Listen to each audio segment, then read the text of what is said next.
Chers téléspectatrices, téléspectateurs et internautes, vous suivez la 363e édition de votre émission hebdomadaire sur Radio Télé-Guinée, OCPA Magazine. OCPA Magazine, c'est l'émission de l'ordre des comptables professionnels agréés d'Haïti qui vous renseigne sur la comptabilité, l'audit, la fiscalité, la finance, les finances publiques, l'éthique, les nouvelles technologies de l'information et de la communication. L'émission qui passe chaque mardi à 10h PM sur Télé-Guinée, reprise mercredi à 10h AM. Et pour les internautes, ils peuvent naviguer sur le www.rtghaiti.com. À cette 363e de la série, nous avons retenu pour thème vie spirituelle et vie professionnelle. C'est un thème qui sort de l'ordinaire dans le cadre de cette émission.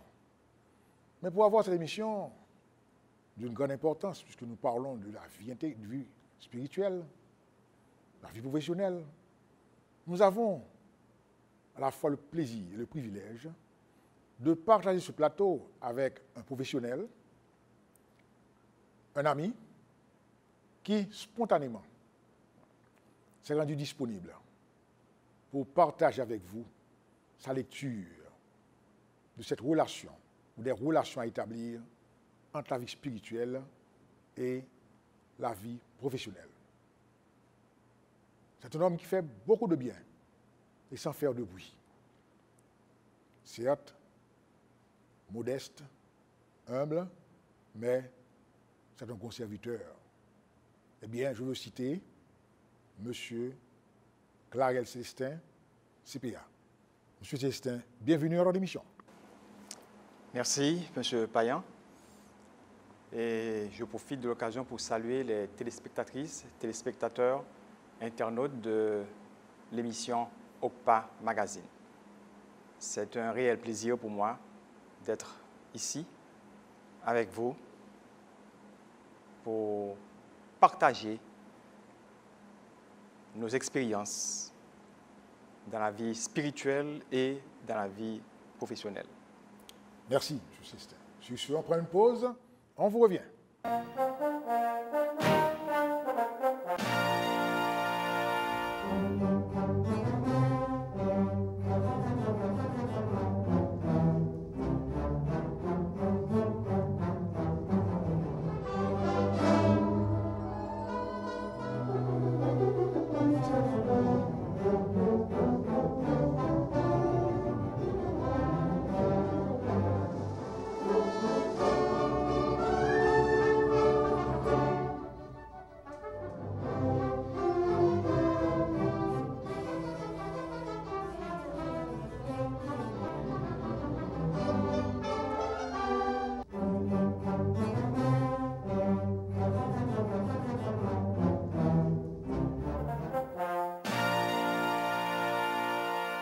Chers téléspectatrices, téléspectateurs internautes, comme d'habitude, nous vous renseignons sur les activités de l'Ordre des comptables.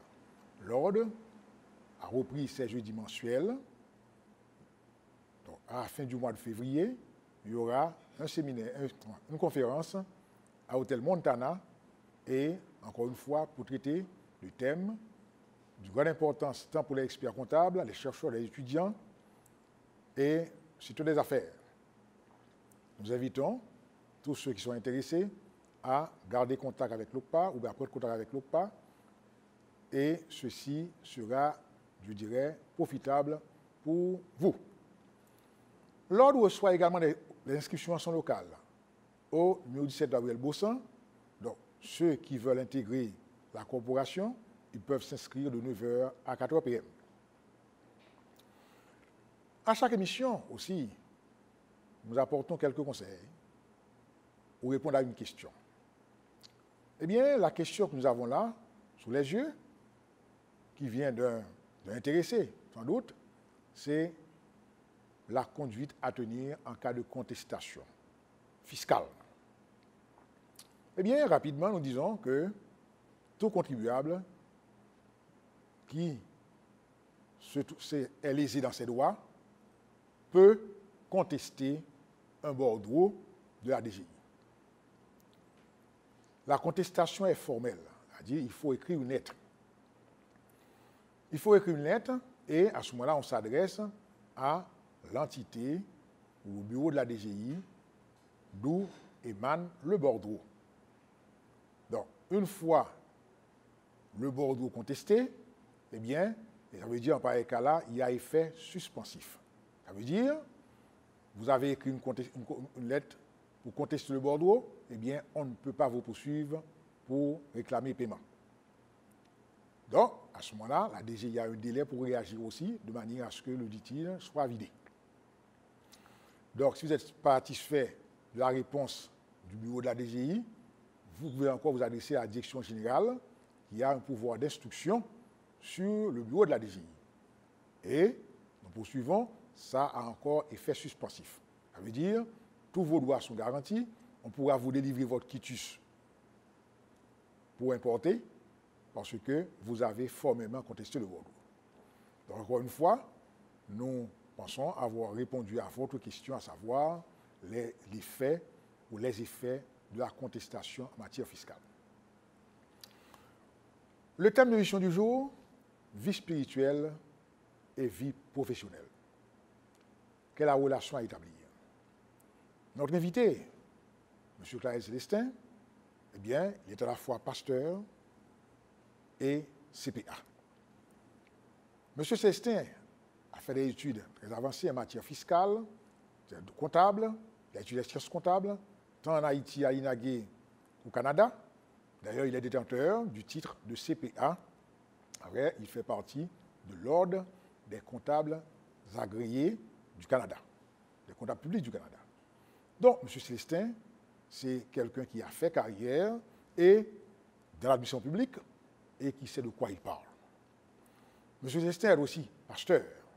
Donc, c'est quelqu'un qui est disponible pour partager avec les autres le fruit de l'expérience provenant de sa foi. M. Célestin a fait une grande traversée de la fonction publique, de la DGI à la Banque centrale. Donc, je le côtoie depuis plusieurs décennies. Et c'est avec plaisir que je pose la question suivante, M. Célestin. Quels sont alors les avantages d'une vie spirituelle? Du moins, c'est quoi une vie spirituelle? Une belle question. La vie spirituelle peut être définie de différentes manières. Chacun peut avoir sa définition de la vie spirituelle. Alors moi, je vais donner une définition brève, très concise, pour dire que la vie spirituelle, c'est la relation, la communion que l'on a avec son Créateur. Automatiquement que l'on a cette relation avec son Dieu, avec celui qui nous a créés et pour lequel nous vivons, tout change dans notre vie. Parce que nous sommes transformés par cette communion, par cette relation, cette intimité que l'on a avec Dieu. Et automatiquement, on va sentir les effets de cette vie spirituelle sur tout notre entourage, sur tout ce que nous faisons, sur nos rapports avec les autres, sur l'environnement, sur tout.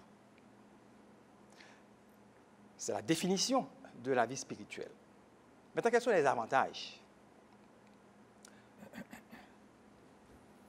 La vie spirituelle et la vie professionnelle sont les deux faces, on pourrait dire, d'une même médaille. Pourquoi? Parce que toutes les fois que l'on a cette relation avec son Dieu, cette intimité avec son Dieu, tout ce qu'on va faire, on va le faire pour lui. On va le faire pour lui faire plaisir. Et d'ailleurs, c'est l'apôtre Paul qui disait, tout ce que vous faites, faites-le pour la gloire de Dieu. Automatiquement que l'on a cette philosophie, eh bien, la vie sera un paradis. Parce qu'on est omnibulé par cette croyance, à savoir que tout ce qu'on fait, on le fait pour plaire à Dieu. Alors, c'est vraiment une définition qui nous porte à croire que la vie spirituelle est à bâtir, est à construire. Et si on bâtit la vie spirituelle, les avantages sont tels que s'il va avoir des retombées énormes, bénéfiques sur la vie pratique, la vie professionnelle.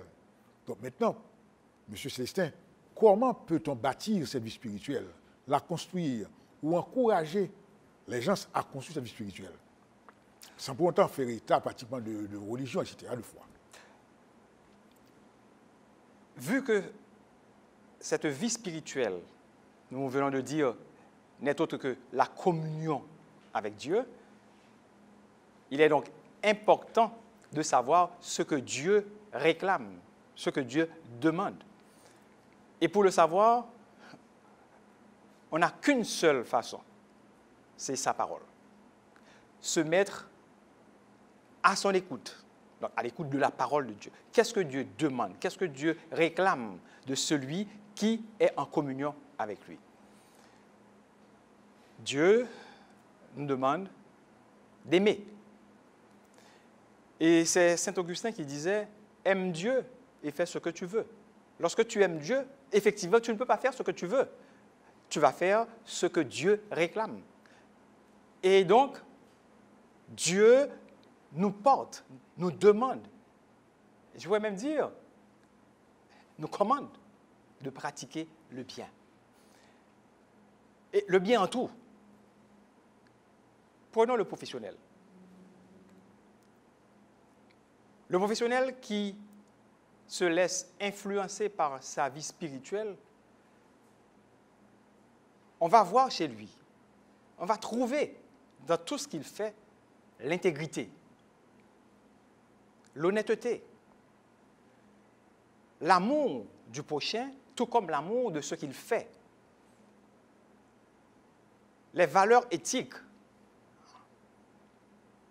Tout cela, on va le retrouver dans tout ce qu'il fait. Toutes les actions qu'il pose dans sa vie professionnelle, on va rencontrer ces éléments. Max Weber, dans son livre « L'éthique protestante et l'esprit du capitalisme », disait que, et ceci, quelques années de cela, disait que l'homme court vers le profit, l'homme court vers la richesse. Et en courant vers la richesse, en voulant à tout prix le profit, eh bien, l'homme a tendance à mettre de côté ses valeurs éthiques. Et qu'est-ce que nous voyons? Qu'est-ce que nous constatons? Eh bien, c'est le matérialisme pur et dur qui fait que celui qui est en relation, celui qui mène une vie spirituelle, ne peut pas être omnibulé par cette idée de profit, profit, profit à outrance, et ceci à n'importe quel prix. L'homme qui est caractérisé par une vie spirituelle, même si il cherche le profit, parce que, écoutez, on ne peut pas être contre le profit, contre la richesse, loin de là. Mais ce n'est pas son mobile premier. Il veut que la société soit meilleure. Il veut le bien-être de la société. Et dans son travail, c'est ce qu'il cherche. Il fait tout pour que la société bénéficie de sa croyance, de sa foi. Et vous allez voir la différence. Il n'y a pas longtemps, je lisais qu'en Corée du Sud, dans une entreprise, on avait fait l'expérience suivante. On a pris un groupe de gens qui croient, qui exercent leur foi en Dieu, et un autre groupe athée, qui ne croyait pas en Dieu, qui n'avait, pour ce groupe-là, les valeurs éthiques ne comptaient pas. Et bien, qu'est-ce qu'on a remarqué? On a remarqué que ce groupe qui avait la foi, qui exerçait sa foi, qui avait une communion avec Dieu, était plus performant que l'autre groupe. Okay. Donc, c'est pour vous dire, c'est pour vous montrer l'impact de cette vie spirituelle sur la vie professionnelle, sur une entreprise. Alors, c'est effectivement, vous pouvez pu déduire particulièrement qu'il n'y a pas d'incompatibilité entre la vie spirituelle et la recherche du gain ou l'acquisition de la richesse. Il n'y a pas d'incompatibilité entre, je dirais, entre les bonnes pratiques professionnelles, pas vrai, fructueuses, enrichissantes pour le pratiquant, et la vie spirituelle. Mais comment peut-on s'assurer que celui qui a une bonne vie spirituelle va avoir dans les faits une vie professionnelle exemplaire?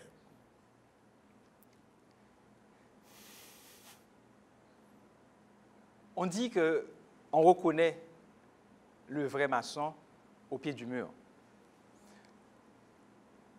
On va voir l'impact, l'influence, les résultats de la vie spirituelle de quelqu'un sur le rendement de son travail. Un exemple. Je suis, par exemple, un cadre. Okay? Ma vie spirituelle, on va constater les effets sur le travail que je remets à mon boss. Parce que celui qui a cette communion dont nous avons mentionné au début de notre conversation, il va faire tout pour que son boss constate que ce qu'il fait, ce qu'il a remis comme travail, soit de bonne qualité, de bonne facture. Parce que, comme je vous disais, il sait que tout ce qu'il fait, il doit le faire pour la gloire de Dieu. Non pas pour sa gloire, non pas pour lui, non pas pour son boss, mais pour que Dieu soit satisfait. Voilà. Ce cadre-là, vous allez voir qu'il n'est jamais en retard, ou que bon, ça peut arriver qu'il soit en retard. OK, ça peut arriver. Mais il sait que son travail commence à 8 heures, il doit être là à 8 heures. Il respecte les normes, les valeurs, les règles de l'entreprise. On va le voir. Et même celui qui fait le travail le plus humble, on va voir que celui-ci, il a fait le travail avec soin, méticuleusement. C'est ça, l'impact de la vie. On ne peut pas séparer la vie spirituelle de la vie professionnelle. On ne peut pas. Elles s'interfèrent, ces deux vies. Très bien. Alors là, vous me faites rêver, M. Célestin. Mais lorsqu'on prend les bienfaits de la vie spirituelle, ça demande aussi beaucoup de sacrifices pour la construire, je pense. Là, nous voyons l'homme qui est dans un environnement, comme dit Rousseau, l'homme est né bon, la société le corrompt. Donc, comment peut-on avoir cette vie exemplaire dans un environnement où, je dirais, l'anormal devient normal? Comment peut-on? Puisque nous sommes 7 milliards sur la face, sur la Terre.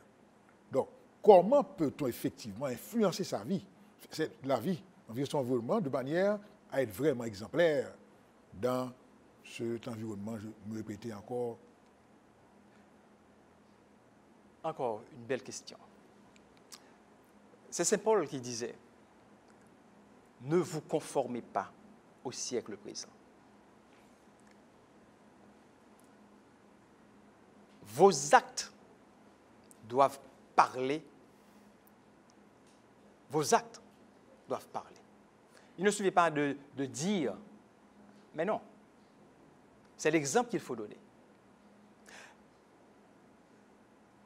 Automatiquement que quelqu'un qui a une vie spirituelle conforme, on va voir, même dans sa démarche, on va voir qu'il est différent. Son langage, sa façon de parler, tout en lui va être influencé par cette relation qu'il a avec son Dieu, avec sa croyance. Vous vous rappelez Zachée? Zachée, une fois qu'il a rencontré le Seigneur, qu'est-ce qu'il y a? Il y a eu un changement. Et l'apôtre Paul le dit, si quelqu'un est en Christ, il est une nouvelle créature. On doit voir cela. Qu'a fait Zachée? Zachée a pris la résolution de rendre tout ce qu'il avait pris. C'est ça. On doit le voir.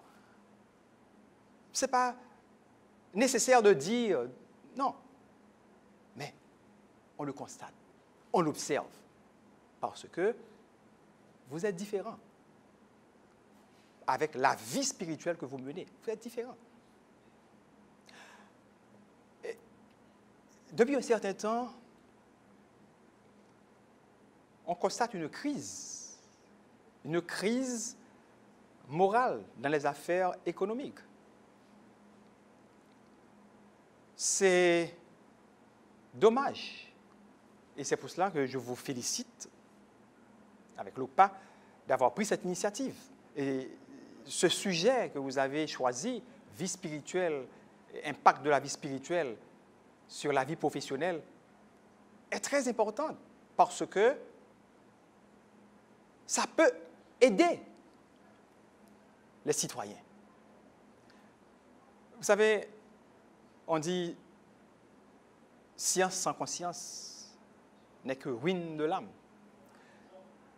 Il y a beaucoup qui ont de la science. Beaucoup de gens ont des diplômes, ont des maîtrises, ont des doctorats.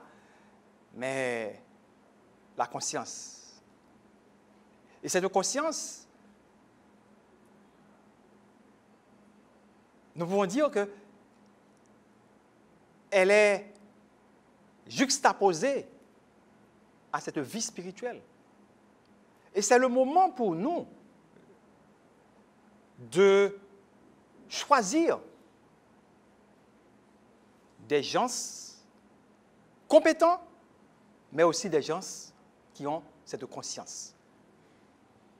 Des gens qui ont une relation avec le Créateur.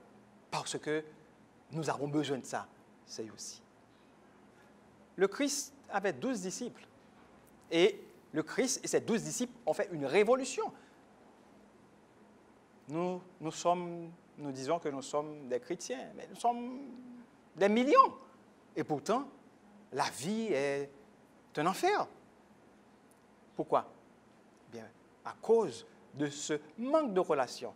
Plusieurs disent qu'ils sont chrétiens, plusieurs disent qu'ils ont une relation, mais au fond, est-ce vrai?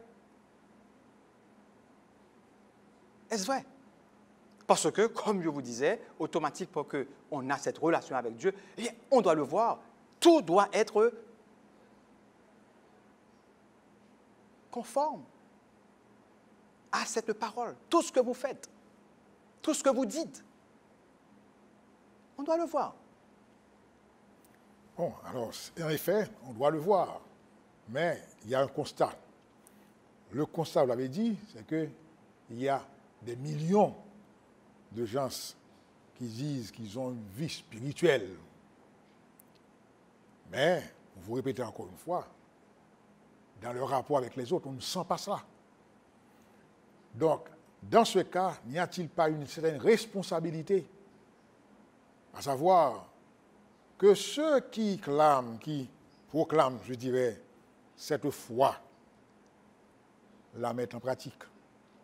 Et ceci pourrait avoir incidence sur ceux qui doutent encore à s'améliorer pour pouvoir devenir performants dans leur vie professionnelle. Absolument, absolument. Nous avons besoin de passer de la parole aux actes. Ce n'est plus le moment de parler, de discourir. Ce n'est plus le moment de discourir. Il faut appliquer. Appliquer la parole de Dieu. Appliquer ce que vous dites. Il faut l'appliquer.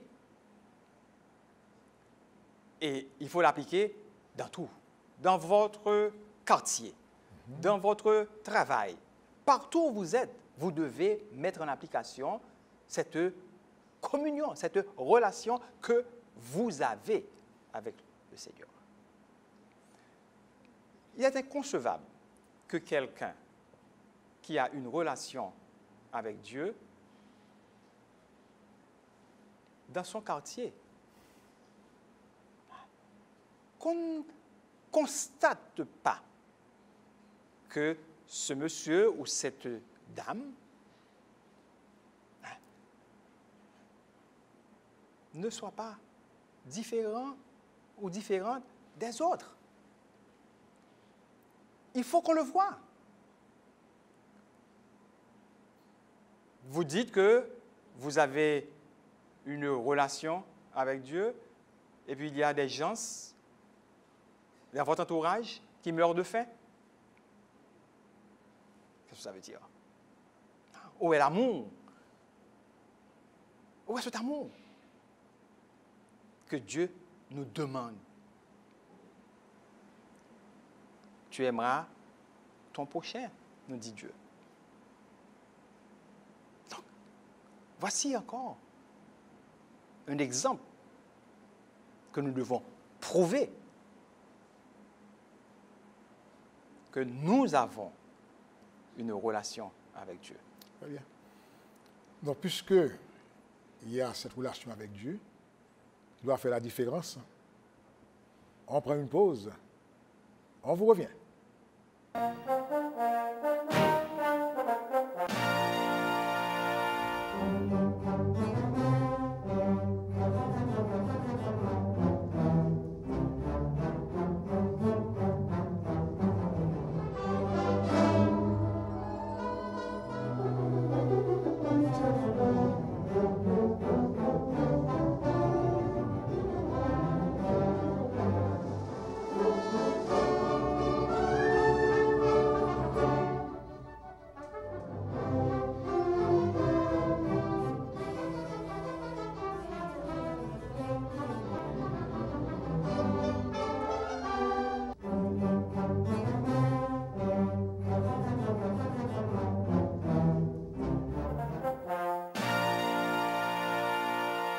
Chers téléspectatrices, téléspectateurs internautes, vous suivez la 363e édition de votre émission hebdomadaire sur Radio Télé Guinée, OCPA Magazine.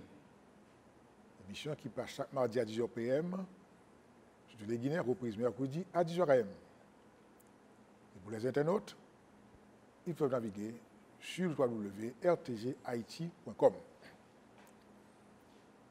Cette série a pour thème vie spirituelle et vie professionnelle. Notre invité, M. Clarel Célestin, qui est pasteur, qui est CPA, Certified Public Accountant. Au cours de la première partie de l'émission, M. Célestin vous a défini ce qu'il entend par la vie spirituelle, son contenu, les avantages. Il a fait remarquer que celui qui a cette vie spirituelle, qui est en communion avec son Créateur, il doit avoir une vie exemplaire, à savoir le respect des valeurs morales, être honnête, intègre,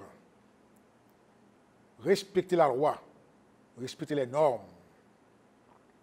Donc, cela voulait dire que dans la pratique ou dans les faits, on aurait intérêt à avoir des gens qui ont une vie spirituelle, je dirais intense, profonde, sincère.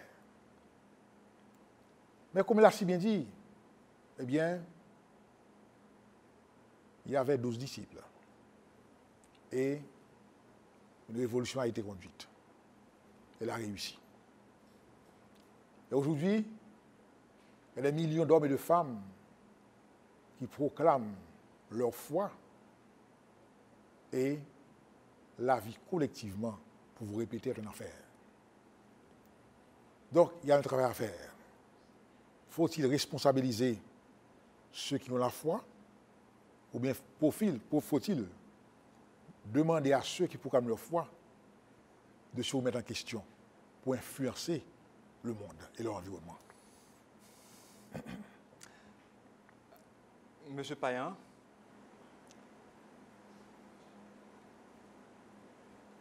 vous avez touché du doigt la plaie par la question. Il est temps que ceux qui mènent une vie spirituelle intense, que ceux qui ont une communion, une relation intime avec leur Dieu, leur Créateur, se fassent sentir. Il faut sensibiliser, et c'est ce que vous êtes en train de faire là, par cette émission, sensibiliser les gens. C'est parce que nous n'influençons pas, nous ne sensibilisons pas assez les gens, qui fait que nous avons tous ces mots. La corruption qui bat son plein, de par le monde. Hein, c'est partout, c'est pas chez nous seulement, c'est partout.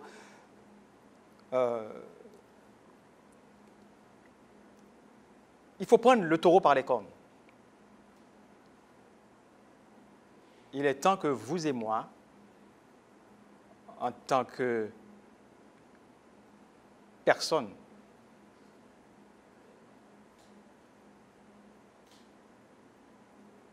qui avons cette capacité, cette possibilité d'influencer, que nous le fassions. Il faut le faire. Sinon, où est-ce qu'on ira? Où est-ce qu'on va? Où est-ce qu'on va? Comme je disais, nous ne sommes plus à l'heure de parler, de discourir. Il faut agir. Il faut agir. Et à chaque occasion que nous avons de sensibiliser les gens, il faut le faire. à travers les rues, par des séminaires. Il faut sensibiliser les gens. Regardez ce que notre capitale est devenue. Une poubelle. Bien. Notre vie spirituelle, notre communion avec Dieu, notre relation avec Dieu, doit nous porter à demander aux gens, à conseiller aux gens, à ne pas jeter des détritus partout, comme ça. Parce que c'est notre environnement que nous attaquons.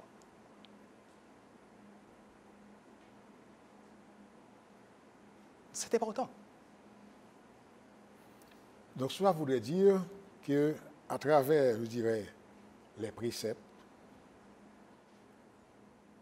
qui sont lus, à travers la Bible particulièrement, et d'autres ouvrages, il y a les matériaux nécessaires pour que l'homme soit meilleur. Mais, lorsqu'on prend l'exemple de Matthieu, qui était gestionnaire des fonds, des ressources disponibles, c'est un exemple, un gestionnaire transparent, soucieux de rendre compte. Mais, dans ce gâchis que nous vivons à travers le monde, où sont les disciples de Matthieu? Où sont-ils?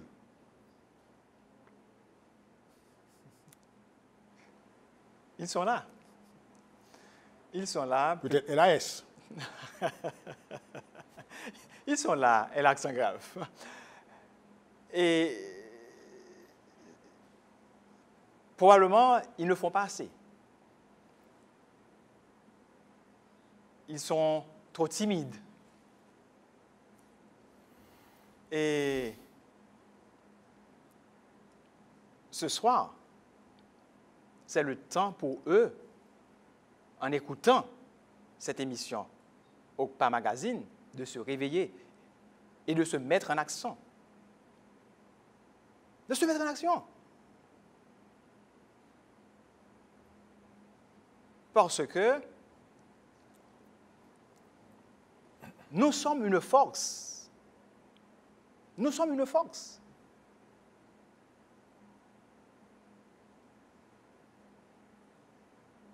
Dieu nous a permis d'avoir Jésus-Christ comme modèle. Et pourquoi maintenant nous ne voulons pas suivre ce qu'il a fait? Il n'était pas timide. Il n'était pas timide. Et c'est peut-être cette timidité qui nous empêche de faire ce que nous devons faire pour que notre pays, ce beau pays, puisse sortir de cette situation difficile, catastrophique dans laquelle il se trouve. Alors vous dites, nous sommes une force, mais cette force est trop tranquille. Et cette tranquillité frise la passivité. Est-ce que quelqu'un qui a une vie intérieure, sincère, profonde, peut être gagné par la peur, par la timidité? Donc, il y a un devoir, encore une fois, un devoir pour que ceux qui ont cette vie spirituelle se manifestent dans les faits. Donc, ils seront en minorité, mais avec la ténacité, ils finiront par créer cette masse critique pour influencer positivement leur environnement. Mais pourquoi avoir peur si vraiment on est en communion? L'apôtre Paul, encore, je suis obligé de faire référence constamment à lui. L'apôtre Paul nous dit que ce n'est pas un esprit de timidité que Dieu nous donne. Okay? Nous ne devons pas avoir peur. Nous ne devons pas être timides lorsque nous devons ou lorsque nous avons à agir pour Dieu. Effectivement, il y a beaucoup de ces personnes-là, ok, qui mènent une vie spirituelle intense, mais qui sont timides. Mais ils doivent faire un effort, ok, sur eux-mêmes pour sortir de cette timidité. Vous savez, ce n'est pas facile. Ce n'est du tout pas facile de prouver aux gens. Il est plus facile de discourir, okay, de parler, et des fois parler, comme on dit en créole, parler en l'air, okay, que de mettre en application. Ce n'est pas facile. Mais il faut faire un effort. Il faut faire un effort. Là où vous êtes, vous devez être différent. Vous devez. Parce que vous n'êtes pas comme eux. Vous n'êtes pas comme eux. Puisque eux autres, ils ne mènent pas cette vie intense. Or, vous menez cette vie intense. Donc, il faut qu'on le voie. Il faut qu'on le voie. Donc, en termes clairs, M. Célestin veut dire que celui qui a cette vie spirituelle intense, sincère, est un bon citoyen. Il respecte la loi, il paie ses impôts, il gère les fonds publics dans la transparence, il est un bon mari, il est un bon compagnon, un bon ami, une compagnie recherchée. Est-ce bien le cas? Absolument. Absolument. Et j'aimerais ajouter une petite chose sur la définition que nous avons donnée au début de notre conversation là. Celui qui mène une vie intime avec son Dieu a ce qu'on appelle la crainte de Dieu. Okay? Et cette crainte de Dieu lui donne de la sagesse. Dans Proverbe, nous lisons la crainte de l'Éternel, la crainte de Dieu est le commencement de la sagesse. Celui qui a la crainte de Dieu, il est sage. Et quand il est sage, il ne peut pas se permettre certaines choses. De dilapider les fonds publics, non.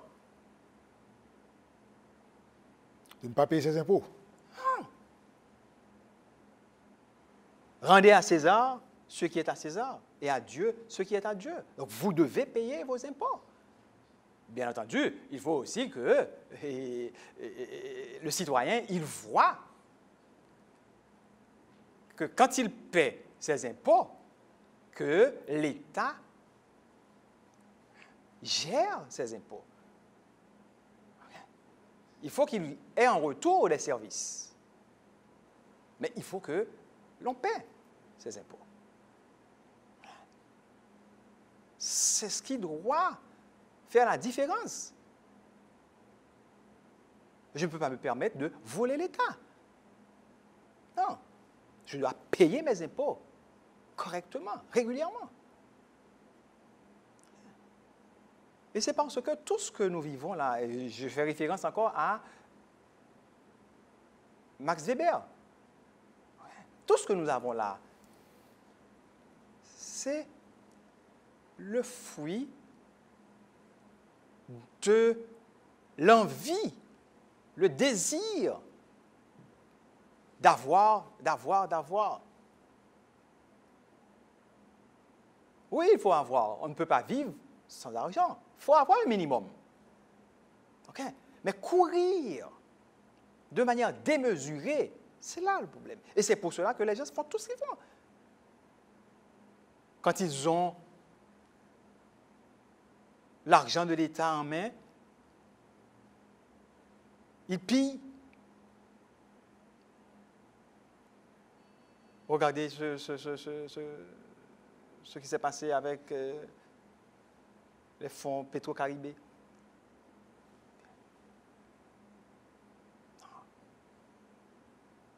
Alors pour cela, pour empêcher cela, il faut que l'on ait des gens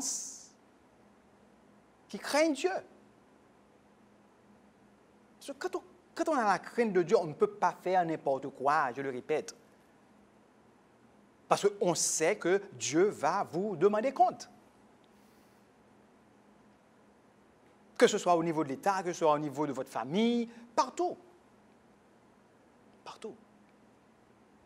Alors voilà, M. Célestin. Mais comment, au point de départ, peut-on faire confiance, peut-on choisir son collaborateur, son partenaire, après, comment peut-on le faire? Est-ce que, je dirais, la proclamation ou les paroles peuvent aider? Comment le faire? C'est-à-dire si on doit choisir pratiquement un collaborateur, un employé. Donc, ce que vous avez dit, on serait enclin, je crois, à croire que, eh bien, celui qui a une vie spirituelle intérieure devrait avoir, je dirais, la préséance ou la priorité. En fait, oui, mais puisqu'on ne peut pas, on ne saurait empêcher ceux qui n'ont pas une vie spirituelle intense, on ne saurait les empêcher de travailler. Okay? Maintenant, c'est là l'exemple. Supposons que, prenons l'exemple, je suis boss, je suis un big boss, ok? Je dirige une entreprise. On dit dans notre proverbe, les têtes poissons pourries, corps pourri. Si je suis un gestionnaire qui a une vie spirituelle intense, je donne le bon exemple. Et ceux qui sont sous mes ordres vont voir. C'est là l'influence de la vie spirituelle sur la vie professionnelle, sur votre entourage. Il ne suffit pas de parler, mais on va voir, regarde comment le boss, il agit. Je dois le suivre. L'exemple doit commencer par l'euro. Quand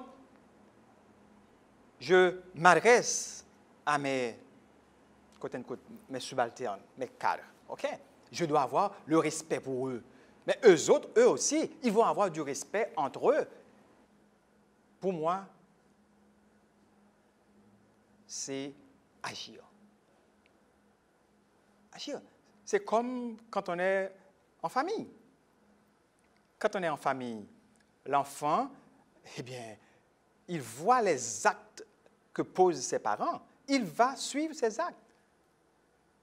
Il va suivre ces actes. Il ne suffit pas de parler, mais c'est les actions. C'est l'exemple. C'est par l'exemple qu'on éduque. Et ceci en tout. Très bien.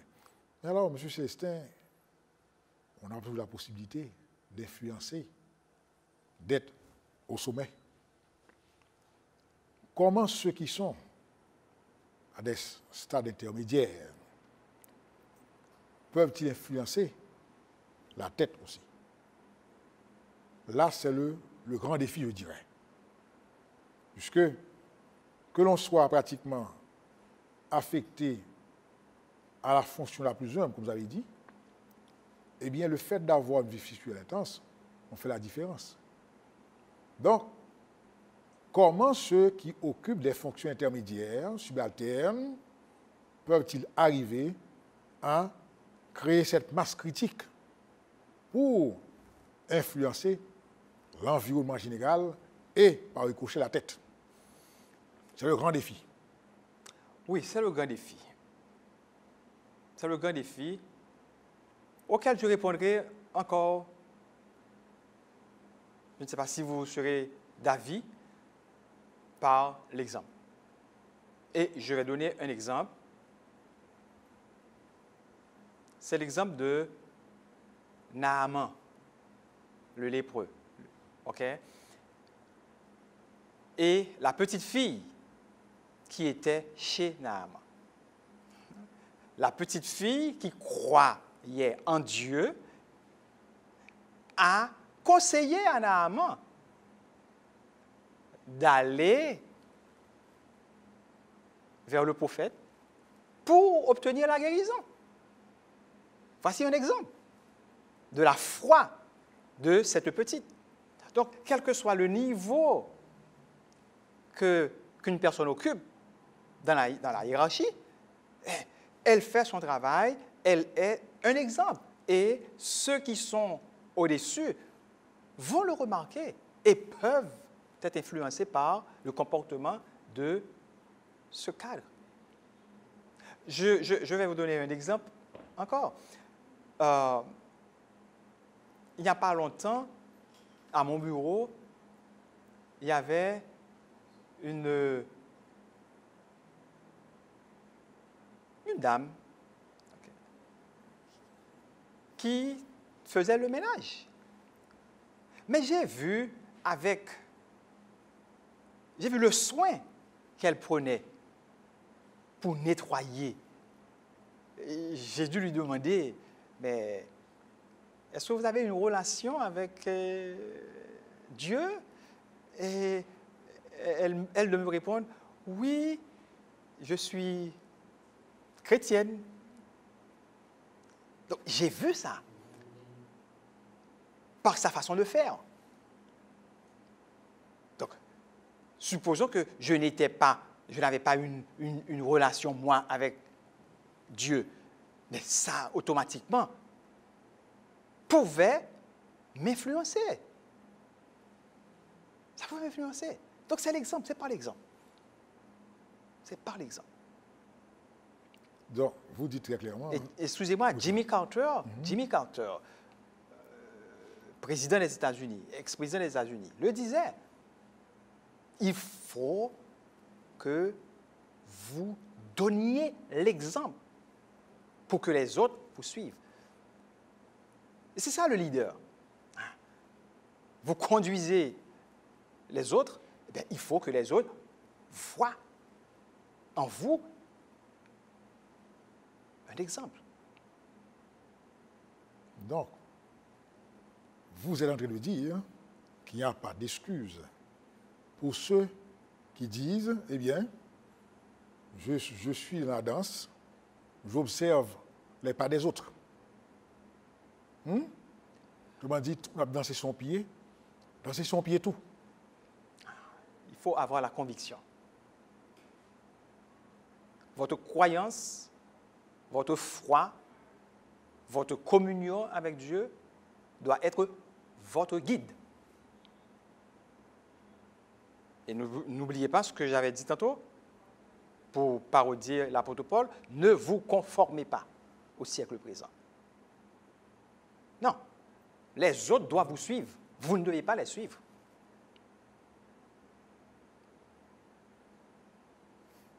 C'est fort, oui. Oui, mais ce n'est pas moi qui le dis, c'est la Bible qui le dit, et moi je crois en la Bible. Okay? Et je vois ce que ça peut causer, l'impact que ça peut avoir sur une société. Très bien. Nous sommes malheureusement arrivés au thème de l'émission, M. Célestin. L'émission qui a eu pour thème vie professionnelle, vie spirituelle, vie professionnelle. L'émission qui, je dirais, déroge à la normalité de l'émission. Mais d'une grande importance aussi. Nous sommes à la fin de cette émission, nous dirons uniquement ceci. Pour vous répéter que ceux qui ont une vie spirituelle intense, sincère, profonde, trouvent assez d'humilité pour être au service des autres et non se faire servir. qu'ils soient le véritable exemple dans leur vie. C'est la seule façon de marquer la différence. Nous souhaitons à vous tous une fructueuse observation de cette émission. À vous, M. Célestin, nous disons un grand merci. Un grand merci pour votre disponibilité. À moi de vous remercier de m'avoir invité à cette émission et j'espère que ceux qui nous ont suivis pourront faire bon dépôt de ce que nous avons, vous et moi, nous avons essayé de partager avec eux. Très bien. Nous vous disons alors à bientôt.